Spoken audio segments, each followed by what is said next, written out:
ओम नमो भगवते वासुदेवाय नमः। भगवान बृहस्पति देव की पूजा अर्चना के लिए बृहस्पतिवार को व्रत करके बृहस्पतिवार की कथा का श्रवण अवश्य करना चाहिए। बृहस्पतिवार का व्रत करने और व्रत कथा सुनने से स्त्री पुरुषों की सभी मनोकामनाएं पूरी होती है। इस व्रत से धन संपत्ति की प्राप्ति होती है, निसंतानों को पुत्र प्राप्ति होती है, परिवार में सुख शांति बनी रहती है, सभी आनंद पूर्वक रहते हैं। इस व्रत में व्रत कथा का श्रवण करने का विशेष महत्व है। अब आइए सुनते हैं बृहस्पतिवार व्रत कथा। प्राचीन काल में भारतवर्ष में एक प्रतापी और ज्ञानी राजा राज करता था। वह नित्य मंदिर जाकर भगवान के दर्शन करता और ब्राह्मणों तथा साधुओं की सेवा में सदैव तत्पर रहता था। उसके द्वारा से कोई याचक खाली हाथ वापस नहीं लौटता था। तो राजा प्रत्येक गुरुवार को व्रत रखता और श्रद्धा से बृहस्पति देव की पूजा करता। परंतु उसकी रानी का स्वभाव विपरीत था। वह ना तो व्रत रखती और ना ही दान पुण्य में विश्वास करती थी। यहाँ तक कि राजा को भी दान और सेवा करने से रोकती थी। एक दिन राजा शिकार के लिए वन में गया। उसी समय बृहस्पति देव एक साधु का रूप धारण कर राजमहल में के द्वार पर आए और रानी से भिक्षा मांगी। रानी ने कठोर वचन से कहे, हे साधु महाराज, मैं इन दान पुण्यों के कार्यों से तंग आ चुकी हूँ। मेरे पति पहले ही बहुत दान करते हैं। अब आप कृपया कर ऐसा आशीर्वाद दीजिए कि सारा धन नष्ट हो जाए ताकि मैं चैन से रह सकूं। सुसाधु रूपी बृहस्पति देव बोले, देवी, धन और संतान से कोई दुखी नहीं होता।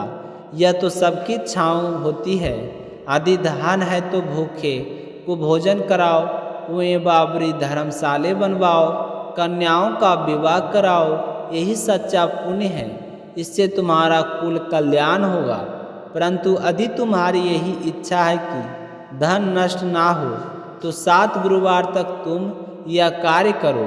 घर को गोबर से मत लिपना, अपने केस पीली मिट्टी से धोना और उसी समय स्नान करना। राजा से कहना हजामत बनवाने के लिए और भोजन में मांस और मदिरा का सेवन करना। वस्त्र धोबी के पास धुलवाना। सिर्फ 3 गुरुवार बीतते ही रानी का सारा वैभव समाप्त हो गया। तो रविवार 2 वक्त के भोजन को भी तरसने लगा। तो राजा दुखी होकर परदेश कमाने चला गया और वहाँ लकड़ी काट कर बेचने लगा। इधर महल में रानी और दासियाँ भूख से व्याकुल रहने लगी। एक दिन रानी की दासी रानी की बहन के पास गया, अन्न मांगने गई। लेकिन उस समय रानी की बहन बृहस्पतिवार की कथा सुन रही थी, इसलिए उसने उत्तर नहीं दिया। तो दासी क्रोधित होकर लौट आई। रानी ने धैर्य से कहा, दासी, विपत्ति में कोई सहारा नहीं देता। यह सब हमारे कर्मों का फल है। कथा पूर्ण होने के बाद रानी की बहन स्वयं आई और समझाया कि बहन, मैं कथा सुन रही थी, इसलिए उत्तर ना दे सकी। गुरुवार के दिन भगवान विष्णु और बृहस्पति देव की पूजा करने से अन्न, धन, पुत्र और सुख की प्राप्ति होती है। तुम भी यह व्रत करो। रानी और दासी ने निश्चय किया और अगले गुरुवार को व्रत किया। लेकिन भोजन का प्रबंध ना था।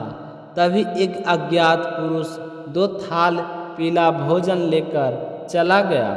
दोनों ने प्रसन्न होकर भोजन किया और तभी से नियमित व्रत करने लगी और धीरे धीरे उनके घर में फिर से सुख समृद्धि लौट आई। इधर प्रदेश में राजा भी साधु के रूप में आए बृहस्पति देव से मिला और साधु ने उसे समझाया कि यह सब उसकी पत्नी की अपराध का फल है। राजा ने भी व्रत प्रारंभ किया और शीघ्र ही उसे भी अधिक धन मिलने लगा। अब जीवन में सुख शांति आ गई और समय बीतने के साथ राजा ने बृहस्पति देव की कथा और व्रत के महत्व को समझा। वह स्वयं प्रतिदिन कथा कहने लगा। जहाँ भी कथा सुनाई जाती वहाँ चमत्कार घटित होते, तो मरे हुए जीवित हो जाते, बीमार स्वस्थ हो जाते और दुखी परिवार में सुख लौट जाता है। तथा भगवान बृहस्पति देव ने राजा और रानी को संतान सुख भी प्रदान किया। परिवार में पुनः सुख शांति और वैभव लौट आया। तो जिस सभी भक्तों को बृहस्पतिवार का व्रत अवश्य करना चाहिए। तो मिलते हैं अगली व्रत कथा को लेकर, तब तक अपना ख्याल रखिएगा। और मीनू भक्ति चैनल को अभी तक आपने अगर सब्सक्राइब नहीं किए हैं तो चैनल को सब्सक्राइब जरूर कीजिएगा।